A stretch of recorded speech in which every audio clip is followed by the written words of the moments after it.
કેમ છો વિદ્યાર્થીઓ? Happy new year. હવે આપણે દિવાળી પછી ફરીવાર એસએસમાં ભેગા થયા છે.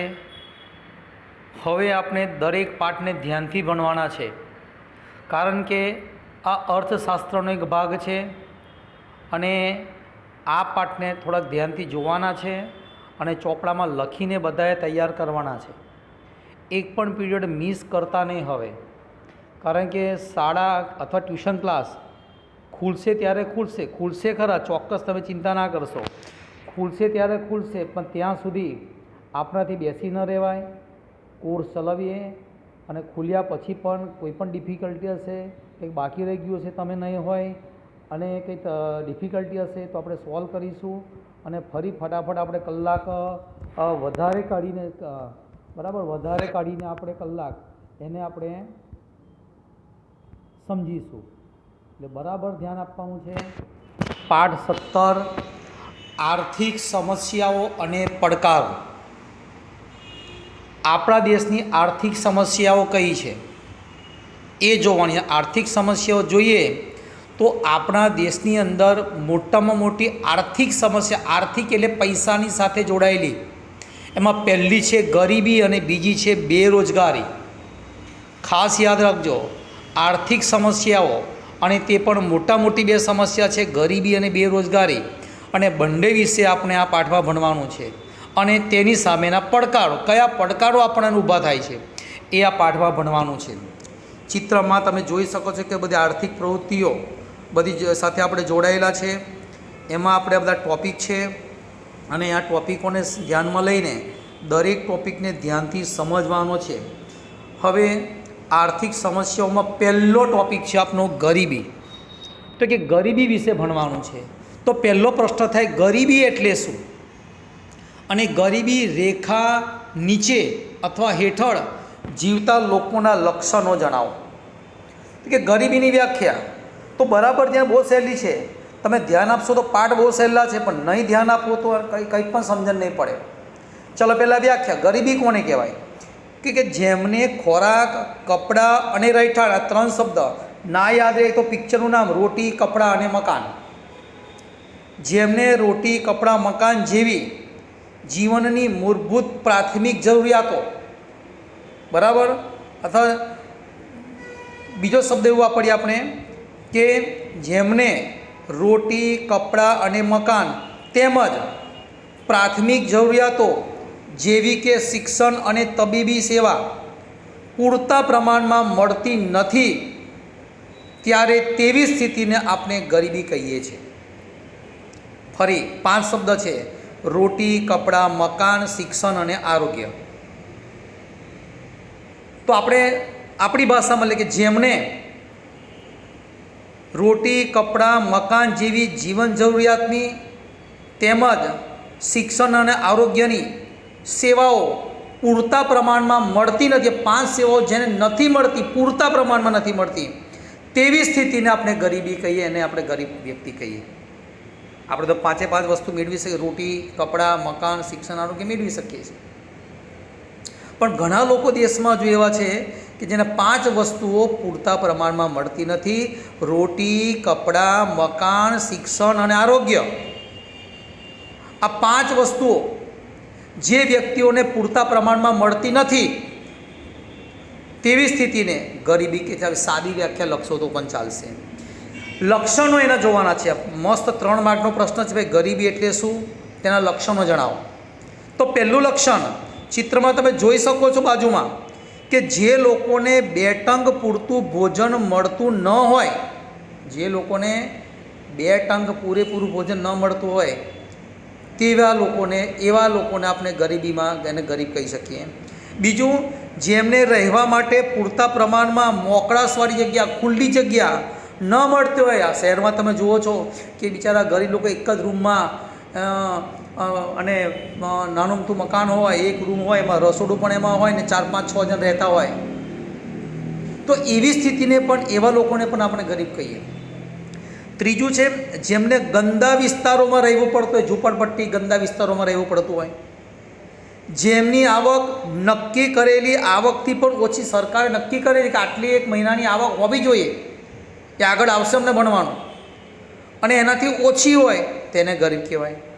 જેમને પોષણયુક્ત આહાર ન મળતો હોય, પોષણવાળો વ્યવસ્થિત આહાર ન મળતો હોય, જેઓ શારીરિક રીતે અશક્ત હોય, કારણ કે ખોરાક ના મળતો હોય, 2 ટાઈમ પોષણવાળો ના મળતો હોય એટલે કે એ લોકો અશક્ત હોય. જેમનું આયુષ્ય રાષ્ટ્રીય સરેરાશ આયુ મર્યાદાથી ઓછું હોય, જે ભારતના લોકોનું આયુષ્ય છે તે 73-74 વર્ષ, એના કરતાં ઓછું જીવતા હોય, જેઓ નિરક્ષર હોય, ભણેલા ગણેલા ન હોય, આ બધા લક્ષણો જેને લાગતા હોય બધા ગરીબ કહેવાય. જેઓ સતત અનેક નાના મોટા રોગોથી પીડા હોય, નાના મોટા એમને કોઈને કોઈ રોગો જ હોય, કારણ કે સારવાર લઈ શકતા ના હોય ગરીબી લીધે. બીજું કે જેમના બાળકોને ભણવાની ઉંમરે, જ્યારે સ્કૂલમાં ભણવાની ઉંમર થાય પહેલાંમાં મૂકવાની, એ ઉંમરે મજૂરી કરવી પડતી હોય, જેમના બાળકોનું મૃત્યુ પ્રમાણ ઊંચું હોય, આવા તમામ લોકોને આપણે ગરીબ કહીએ. અને આ ગરીબીના લક્ષણો છે. બહુ સહેલો પ્રશ્ન છે.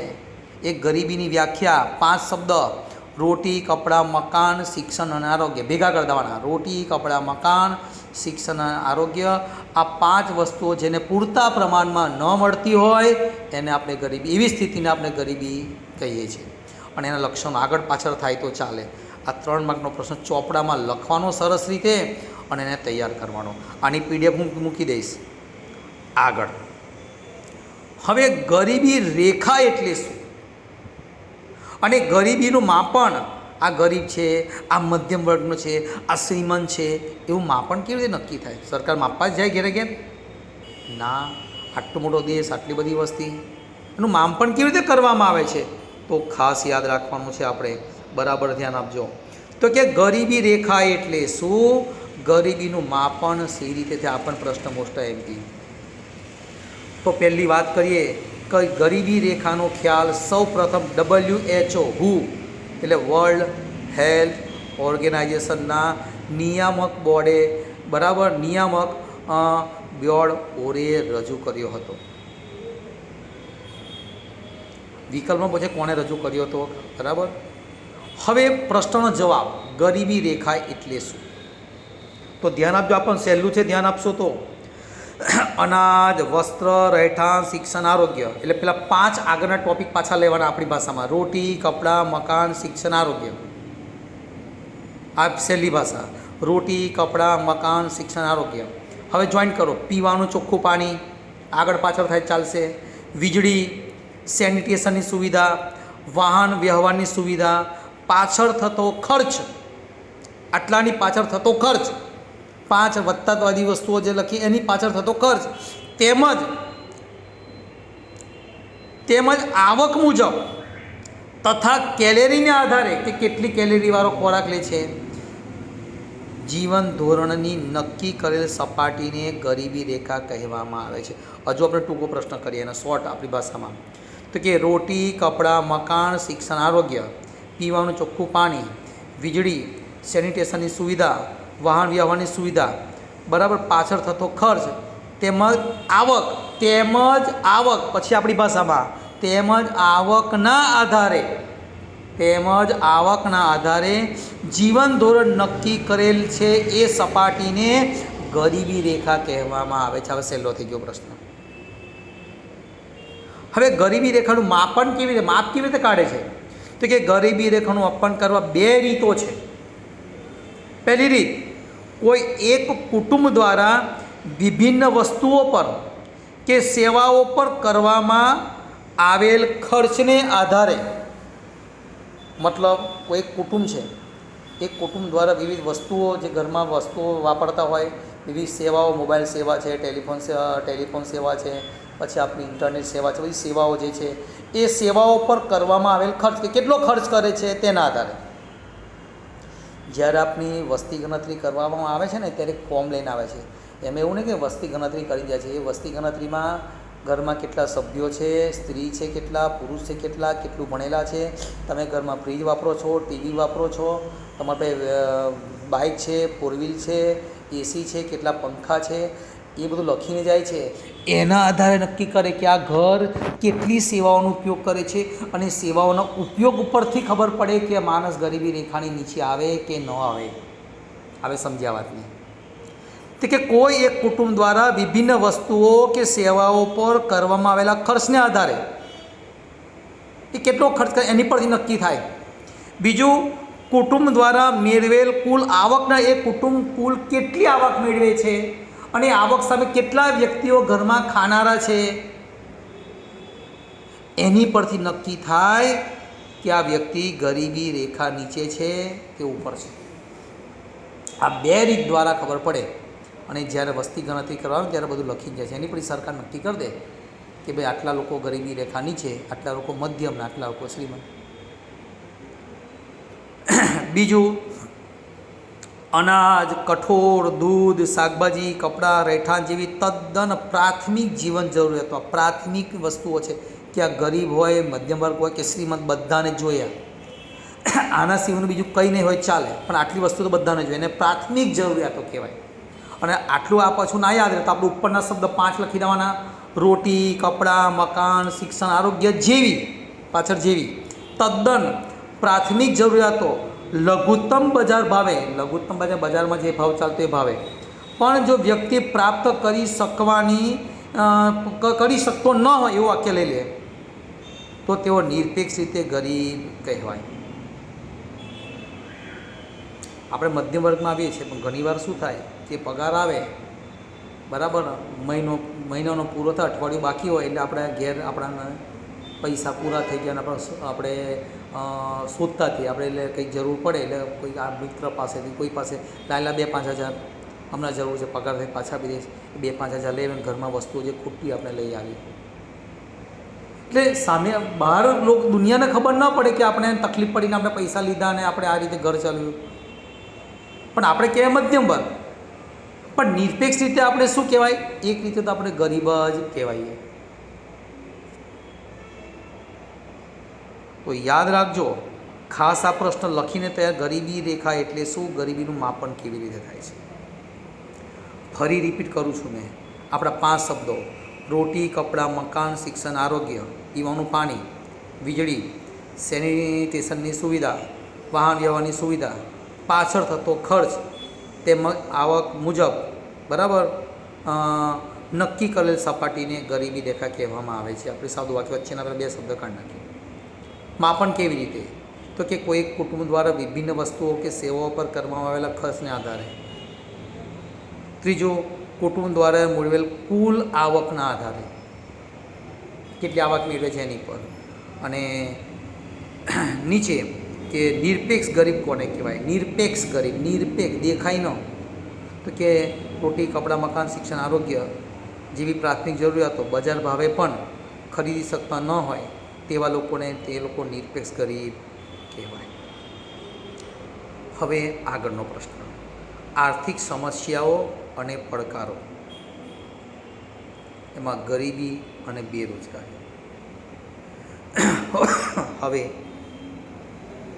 અહીંયા બહુ સરસ વસ્તુ સમજાવી, મોડે નથી ઘણી સમજાવેલી છે કે ઊંચી આવકવાળા જૂથની, મતલબ શ્રીમંત પૈસાવાળો, નીચી આવકવાળા જૂથની સાથે સરખામણી કરતાં નીચી આવકવાળા જૂથની આવક ઓછી હોવાથી તેને સાપેક્ષ ગરીબ કહેવાય. પેલું આગળ નિરપેક્ષ ગરીબ, 5 વસ્તુઓ ખરીદી શકતા ના હોય એને આપણે કહીએ નિરપેક્ષ ગરીબ.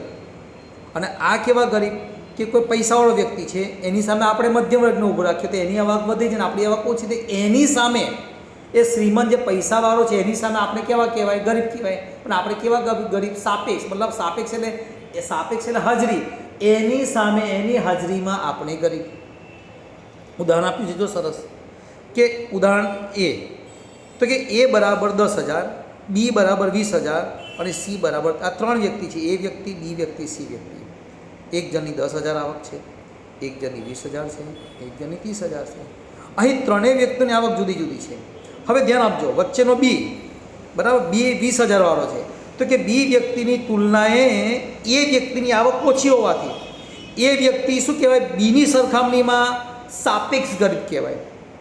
એવી રીતે સી 30,000 વાળો છે, તો કે સી વ્યક્તિની તુલનાએ એ અને બી બંને સાપેક્ષ ગરીબ કહેવાય. મતલબ પેલીની તુલનામાં પેલાની આવક ઓછી એટલે બંને ગરીબી એટલે સાપેક્ષ ગરીબી કહેવાય. તો આપણા દેશમાં નિરપેક્ષ ગરીબી અને સાપેક્ષ ગરીબી બંને છે.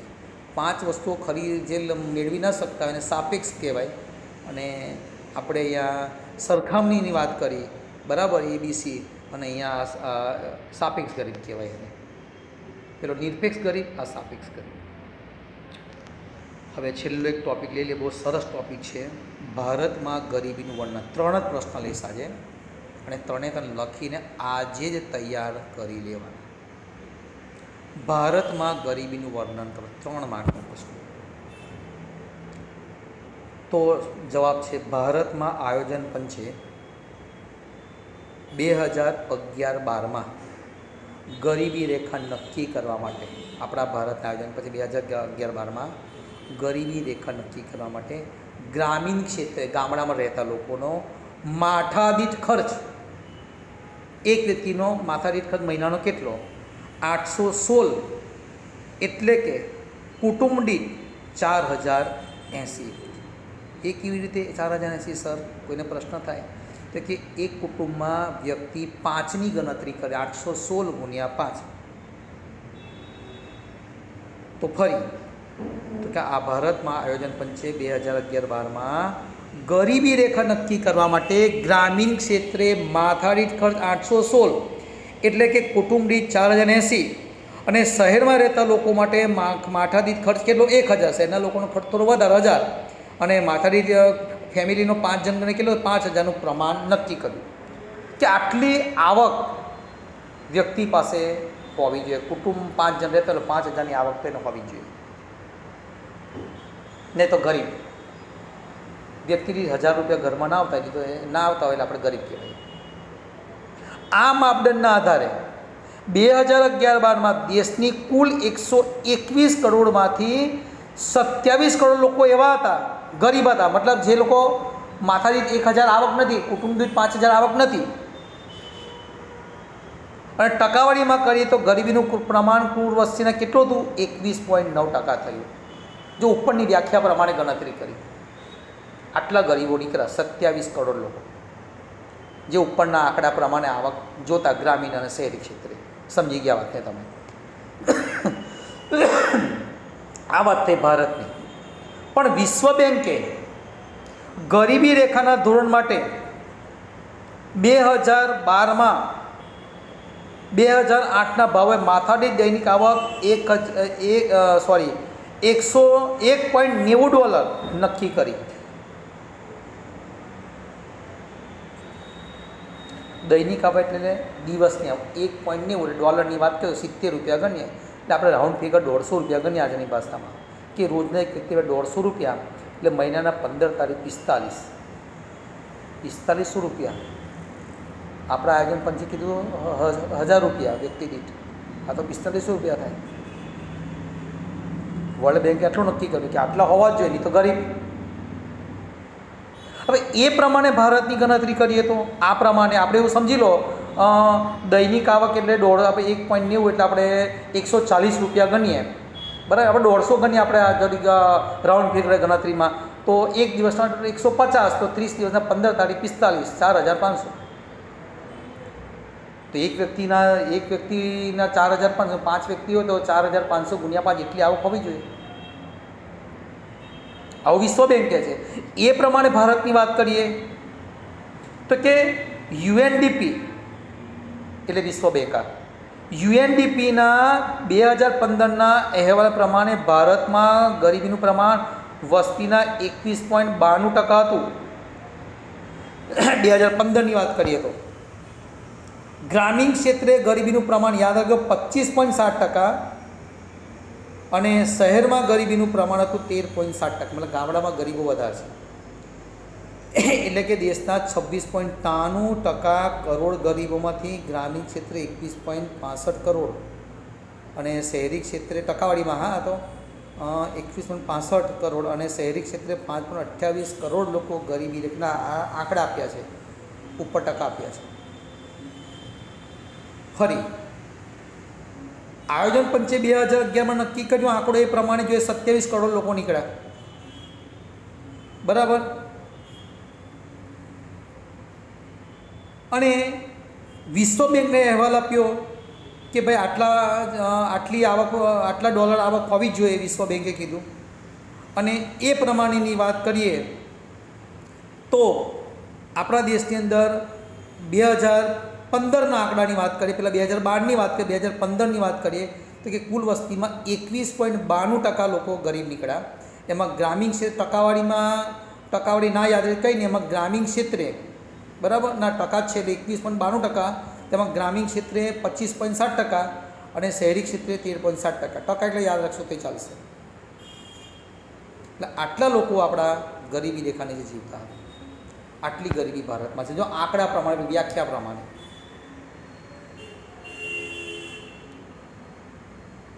બીજી વાત કરીએ તો ખાસ વિકલ્પોમાં યાદ રાખજો કે ભારતમાં ગરીબીની પ્રમાણમાં રાજ્યમાં મતલબ એક રાજ્યથી બીજા રાજ્યમાં અસમાનતા છે. હા, આખો દેશમાં બધે એક સરખી ગરીબી નથી. વિકલ્પમાં અને પ્રશ્નમાં તો ખરું લખવાનું કે ભારતમાં ગરીબીનું પ્રમાણ દરેક રાજ્યમાં અલગ અલગ છે. ભારતમાં ગરીબીનું સૌથી ઓછું પ્રમાણ છત્તીસગઢ રાજ્યમાં, સૌથી વધારે ગરીબ લોકો છત્તીસગઢમાં 36.93%, અને સૌથી નીચું પ્રમાણ ઓછા ગરીબ લોકો ગોવા રાજ્યમાં 5.09% જોવા મળ્યું છે. આ યાદ રહો વિકલ્પમાં વધારેનું ઓછું. આગળ ભારતમાં છત્તીસગઢ, અસમ, યુપી, મણિપુર, બિહાર, અરુણાચલ, ઝારખંડ, ઓડિશા વગેરે રાજ્યોમાં ગરીબીનું પ્રમાણ સરેરાશ 30% છે. 30% જેટલા તો સરેરાશ ગરીબી છે. ગુજરાતમાં રહીએ છીએ તો કે ગુજરાતમાં ગરીબીનું પ્રમાણ માત્ર 16.63% છે. આ ગુજરાતની પણ યાદ રાખજો. આ પ્રશ્ન થયો ભારતમાં ગરીબીનું વર્ણન. હવે આગળના પ્રશ્નો છે એ બધા હવે કાલે ફરી મેં આનો આગળ પાઠ ચલાવીને વિડીયોને મૂકીશ. લખવાના 3 પ્રશ્નો અને દરેક વિદ્યાર્થીએ આ પ્રશ્નોને તૈયાર કરી દેવાના છે.